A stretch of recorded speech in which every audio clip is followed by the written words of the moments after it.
ostatnim rozbiorze Rzeczypospolitej, czyli po 1795 roku, wielu Polaków musiało opuścić ziemię polskie.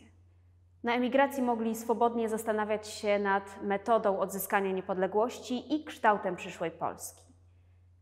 W tamtym czasie rewolucyjna Francja toczyła wojny z wieloma państwami europejskimi, w tym z Prusami, Rosją i Austrią. Polacy pomyśleli sobie więc, że skoro ktoś walczy z naszymi wrogami, to znaczy, że jest naszym przyjacielem. Długo starali się o to, by przyłączyć się do Francji. Odesłano ich do jednego z najlepszych generałów francuskich, Napoleona Bonaparte.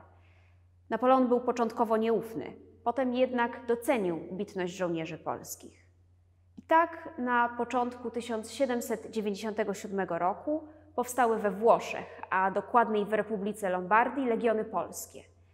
Dowodził nimi generał Jan Henryk Dąbrowski, który pozostawał na usługach kontrolowanej przez Francję Republiki Lombardii, ale faktycznie legiony polskie walczyły pod Napoleonem. Mundury legionistów nawiązywały do polskich, przedrozbiorowych, a żołnierze śpiewali polskie pieśni. To właśnie wtedy dla legionów polskich Józef Wybicki napisał mazurek „Jeszcze Polska nie zginęła”, który szybko zdobył dużą popularność nie tylko wśród żołnierzy, ale dotarł także do kraju. Tę pieśń Polacy uznali za tak ważną, że ponad 100 lat po jej napisaniu ustanowiono ją polskim hymnem narodowym. W 1799 roku Napoleon przejął władzę we Francji, a 5 lat później ogłosił się cesarzem Francuzów. Prowadzone przez niego wojny w końcu dotarły także na ziemię polskie, a szczególnie te z Prusami okazały się zwycięskie. W 1806 roku Wybicki i Dąbrowski przygotowali powstanie w Wielkopolsce, aby wyzwolić przynajmniej część ziem polskich przed wejściem Napoleona. Na mocy pokoju w Tylży w 1807 roku utworzono Księstwo Warszawskie, obejmujące ziemie zajęte przez Prusy podczas drugiego i trzeciego rozbioru wraz z Warszawą, powiększone potem o część ziem z trzeciego zaboru austriackiego wraz z Krakowem. Nie było to jednak w pełni niepodległe państwo polskie, a jedno z wielu państw w Europie, które zależne były od Napoleona. To Napoleon nadał konstytucję. Księstwo nie mogło prowadzić też własnej polityki zagranicznej. Władcą księstwa został jednak Fryderyk August, król Saksonii, co stanowiło nawiązanie do konstytucji 3 maja. Dla Polaków księstwo było jednak namiastką polskiego państwa, odradzały się polskie instytucje. Przełomem był rok 1812 i wyprawa na Moskwę. Napoleon, chcąc ostatecznie pokonać Rosję, zebrał wielką armię, liczącą około 600 000 ludzi. Ponad 100 000 z tego stanowiły wojska polskie.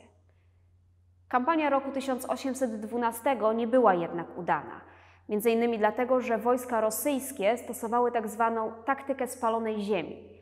Cofały się w głąb kraju, zostawiając nieprzyjacielowi całkowicie zniszczone tereny.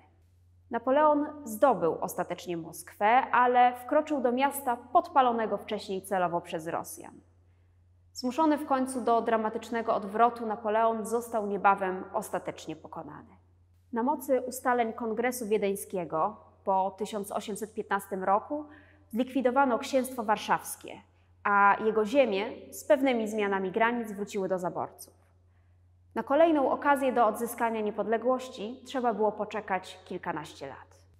Niewątpliwie Napoleon zawiódł polskie oczekiwania, ale czy na przełomie XVIII i XIX wieku Polacy mieli jeszcze jakieś inne wyjście?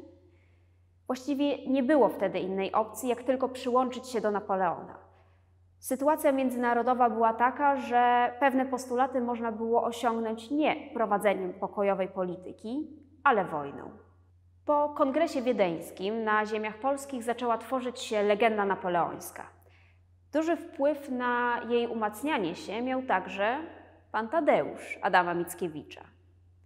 Akcja wydanego w 1834 roku utworu dzieje się w epoce napoleońskiej i urywa się tuż przed wyprawą na Moskwę w 1812 roku.